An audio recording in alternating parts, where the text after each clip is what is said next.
Hello বন্ধুরা, high, কেমন আছেন? এই দেখুন, এটা আমার মেজো বোন, এটা আমার ছোটো বোন, আর আমি হচ্ছে বংশের বড়, বুঝেছেন?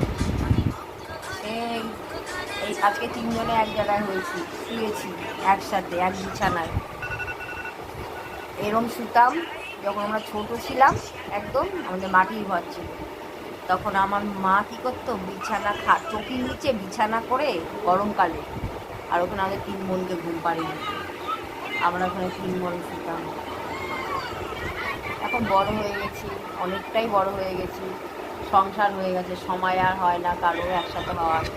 তা আজকে একসাথে হয়েছে, আজকে আবার এক জায়গায় শুয়েছি আমরা তিনজনে মিলে। ছোটোবেলার স্মৃতিটা কিছুটা হলেও মনে পড়লো। আপনাদের হয় এরকম? কমেন্টে জানাবেন ছোটোবেলার স্মৃতি।